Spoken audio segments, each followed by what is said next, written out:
कर्मदंड मराठी वर्त लढा सत्याचा चॅनल लाईक शेअर सबस्क्राईब करा। महाराष्ट्रात 5 टप्प्यात मतदान। धाराशिव लोकसभा 7 मेला मतदान। महाविकास आघाडीचा उमेदवार ठरला। महायुतीचा उमेदवार कोण? लोकसभा निवडणूक 2024चे बिगुल वाजले आहे। महाराष्ट्रात 5 टप्प्यात मतदान प्रक्रिया पार पडणार आहे। दिनांक 7 मे 2024 रोजी धाराशिव उस्मानाबाद लोकसभा मतदारसंघात मतदान प्रक्रिया पार पडणार आहे। महाविकास आघाडीने आपली उमेदवारी जाहीर करीत शिवसेना उद्धव बाळासाहेब ठाकरे पक्षाचे विद्यमान खासदार ओमराजे निंबाळकर यांना उमेदवारी जाहीर केली आहे। महायुतीने मात्र अद्याप उमेदवार जाहीर केली नसल्याने धाराशिवच्या जागेसाठी भाजप, शिवसेना शिंदे गट, राष्ट्रवादी अजित पवार गटाने आपल्या पक्षाला जागा मिळावी यासाठी जोर लावला आहे। भाजपच्या वतीने उमेदवारीसाठी महाराष्ट्र सरकारचे अतिरिक्त सचिव राहिलेले प्रवीणसिंह परदेशी यांच्या नावावर शिक्कामोर्तब होण्याची शक्यता आहे। माजी मंत्री बसवराज पाटील लोकसभा उमेदवारीसाठी इच्छुक नसल्याची सूत्रांकडून माहिती मिळत आहे। औशाचे विद्यमान आमदार अभिमन्यू पवार यांनी पण उमेदवारीसाठी दिल्लीवारी करीत असल्याचे समजते।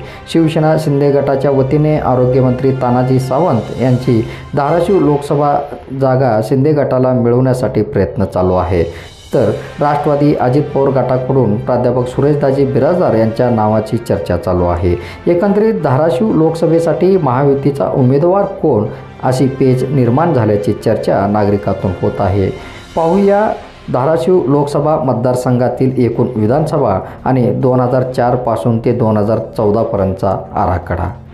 धाराशिव लोकसभा मतदारसंघात औसा, धाराशिव, उमरगा, भूम, परांडा, तुळजापूर, बार्शी या 6 विधानसभा व निलंगा विधानसभा मतदारसंघातील काही गावांचा समावेश आहे। या 6 पैकी 5 ठिकाणी महायुतीतील आमदार तर धाराशिव विधानसभा मतदारसंघात शिवसेना उद्धव बाळासाहेब ठाकरे या गटाचा आमदार आहे। महायुतीतील भाजपकडे 3 ठिकाणी तर 2 ठिकाणी शिवसेना शिंदे गटाचे आमदार आहेत। एकंदरीत धाराशिव जिल्ह्याला शिवसेनेचा बालेकिल्ला मानला जातो। मात्र शिवसेनेतील बंडानंतर हा बालेकिल्ल्याची अवस्था खिळखिळा झाला आहे। 2004 मध्ये शिवसेना उमेदवार कल्पना नरहिरे मिळालेली मते 2,94,436, बहुमत 1,649। 2009 मध्ये राष्ट्रवादी काँग्रेस पार्टी पद्मसिंह पाटील मिळालेली मते 4,08,840, बहुमत 6,787।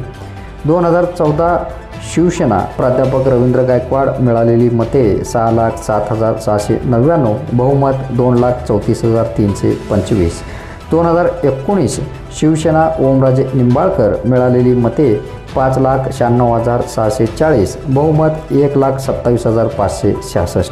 2004 पासूनचा धाराशिव लोकसभा मतदारसंघाचा आराखडा पाहता शिवसेनेचे वर्चस्व कायम दिसून येते। बहुमताचा आकडेवारी पाहता 2014 व 2019 मध्ये मोदी लाटेचा अधिक परिणाम दिसून आला आहे।